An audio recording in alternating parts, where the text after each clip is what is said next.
Hello Libra, Sun, Moon, Rising, and Venus signs. Kamusta kayo? Sana po ay nasa mabuti kayong kalagayan. Welcome back po sa Star Tarot. At kung bago kayo dito, welcome din po kayo. Please subscribe, like, share my videos, and leave me a comment kung nakaresonate po kayo. Thank you.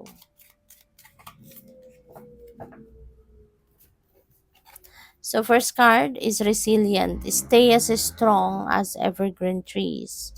Okay? So be resilient, Libra. Sa mga panahon ngayon, ito yung kailangan natin. Maging matatag tayo, maging matibay tayo. Huwag tayong basta-bastang papadala sa kahinaan, huwag tayong basta-bastang papatalo sa problema. Kasi isipin natin, ano, na yung mga problema na yan, mga challenges na yan sa buhay, mahalaga din 'yan 'no, sa ating buhay kasi it also brings us something good 'no. Nag-iiwan 'yan ng mga lessons, nag-iiwan ng wisdom sa atin na makakatulong din sa atin in the near future or sa pag-navigate natin ng buhay natin as we go along, 'di ba? Kaya maging matatag ka, okey? Huwag kang basta-bastang titiklop, alright? So we also have cleanse, wash your weary spirit clean, and take a walk in the wooded glades. So maybe it's about time na for you to cleanse. It's about time na for you to purify and detoxify your life. Okay? Maaari na baka ano ka na, baka ang tawag dito, baka marami kang mga iniisip, baka marami kang mga bagay na um, yung bang kinakagulo ng isip mo, 'di ba? Maaaring may mga bagay na nagba-bother sa'yo. Kaya declutter, no, your mind, mag-ano ka, declutter your mind at saka alisin mo na sa isip mo, sa damdamin mo yung mga negativity, mga ganyan. Okay? So your next message is transform, emerge with beauty and grace from your cocoon. So feeling ko dito ano to, personal transformation.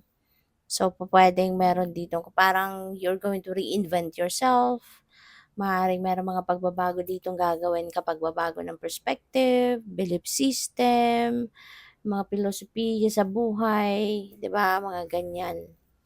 So, tignan natin kung ano pa ang ganap. And by the way, maraming salamat for subscribing. And if you haven't subscribed yet, subscribe na kayo. And also, maraming salamat din for not skipping the ads. Malaking bagay po yan sa akin.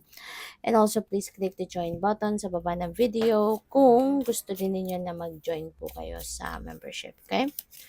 Salamat. So, first card ninyo dito, victory. So, napakaganda. Kasi merong tagumpay na makakamit kayo. You are going to be victorious around this time. So, kung ano man itong pinagsisikapan ninyong pagtagumpayan, maaring ito na yon, no? Dadating na, mangyayari na.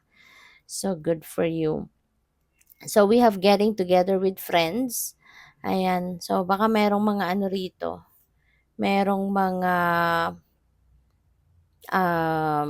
pagtitipon, social events, social gatherings, wherein pupuwedeng magkakasama kayo ng mga kaibigan ninyo or baka ano lang ito, yung bang exclusive lang para sa circle of friends ninyo, 'di ba? Baka simpleng, ano 'to, kunyari intimate lang na na dinner, mga ganyan, ano, yung bang you're just going to catch up with your friends, you know?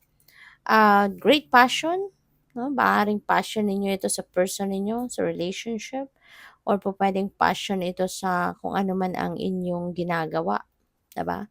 Whatever it is that you love doing. So, maaaring ito yun yung passion na yan. We have arrow. You are on the right path regarding some aspect of your life. So, this could be a, this could be a sign para sa'yo. 'Di ba, na nasa tama kang daan, wag kang mag-alala, go for it, continue to persevere working on whatever that is na ginagawa mo kasi nasa tama kang path. Wag kang mag-alala, wag kang magduda 'no, sa mga iniisip mo, sa mga plano mo, or sa mga ginagawa mo, kasi you are definitely on the right path. So, pupuwedeng, sagot ito sa iyong dasal, pupuwedeng ano 'to, pupuwedeng, um, sign ito para sa'yo, lalo-lalo na kung kayo ay humihingi ng sign, 'di ba? Maybe you are asking for a specific sign kung ikaw nga ay nasa tamang daan, if you are doing the right thing. So, pupuwedeng sagot ito sa'yo, na you are on the right path. So, we have had, you will be playing a different role.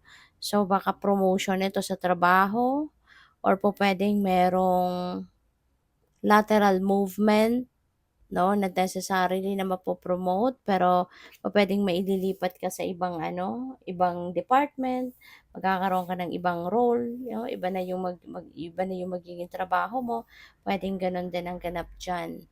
Or possible din na ang iba sa inyo rito is, um, pupuwedeng kunyari dati single ka pa, 'di ba, tapos ngayon mag-aasawa ka na. So, magiging iba na yung role mo. Or pupuwedeng, dati isa kang ate lang, isa kang kuya, pero ngayon maybe you're going to assume the role of being the nanay and then the tatay sa pamilya, 'no? So, mga gano'ng bagay. So, we have lobster, financial pinch. So, pupuwedeng meron ditong financial problem, 'no? Kaya mag-iingat kayo, baka hindi pa naman ito nangyayari, at, so mag-ingat na lang kayo sa paggastos ng pera, 'di ba? Mag-ingat kayo sa pagma-manage ninyo niyang inyong kaperahan, mas pag-igihan ninyo, pagbutihin ninyo kung papaano ninyo ima-manage yung pera ninyo para magkaroon kayo ng financial discipline, ganyan, para hindi kayo mahirapan, 'di ba? Pagdating sa pera. So, what else? We have room, new home, new attitude. So, pupuwedeng merong bagong titirahan, baka literal na bahay talaga, 'di ba? Baka maglilipat bahay ang iba sa inyo, baka nagpagawa kayo ng bahay, ngayon tapos na, so you're ready to move in to that new place. Or pupuwedeng magta-transfer kayo ng place of residence, maaaring related sa work, 'di ba? Baka yung different role na 'to, pupuwedeng kunyari na-promote siguro kayo, so yung promotion na 'yan kailangang i-relocate kayo, kaya pupuwedeng yun magbabago kayo ng tirahan, 'di ba? Yung mga gano'n ba, or possible na bagong pag-uugali, bagong attitude, bagong ikaw, 'di ba? Puwedeng gano'n ang ganap diyan. So, we also have whale, great worry over nothing. Libra, nag-o-overthink ang iba sa inyo dito. Nagwo-worry ka, 'no, sa isang bagay, pinagwo-worry mo ang isang bagay na hindi naman kailangan, hindi naman dapat, 'no? So, you are worrying over nothing. So, 'wag ka ng pigilan mo ng sarili mo, 'di ba, na mag-worry ka na mag-worry, hindi naman kailangan, 'di ba? Tsaka kapag worrying is negative energy. Unang-una, wala namang magagawang mabuti 'yan sa'yo. Mas lalo ka lang mag-a-attract ng mas mga negatibong bagay, mas mga negatibong pangyayari sa buhay mo, 'di ba, if you are going to continue to worry about things, 'di ba? Kaya huwag ka ng mag-alala, okey? Huwag ka ng mag-alala, kasi ipaubaya mo na lang 'yan sa divine. Ialay mo na lang 'yan sa Panginoon kung ano man itong pinag-aalala mo, okey? So, we have hammock, taking a vacation physically or mentally. Okay, so maaaring panahon na ngayon para kayo ay magbakasyon. Panahon na ngayon para kayo ay, panahon na ngayon para magpahinga ka muna. Okay, take a step back from kung ano man ang pinagkakaabalahan mo. Take a step back kung ano man yung pinag-wo-worry mo sa ngayon. Step back from that. Ipagpahinga mo yung isip mo, yung sarili mo, kasi 'di ba, hindi hindi makakatulong.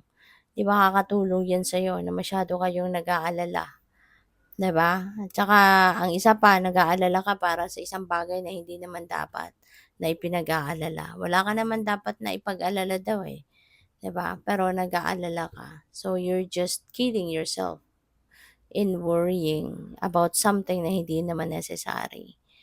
So, yun, baka kayo ay pagod din, no? Baka kayo ay pagod, baka kayo nai-stress. So, yun, kailangan ninyo na magpahinga. Take a break. So, good luck. Thank you for watching. Love and light. Namaste.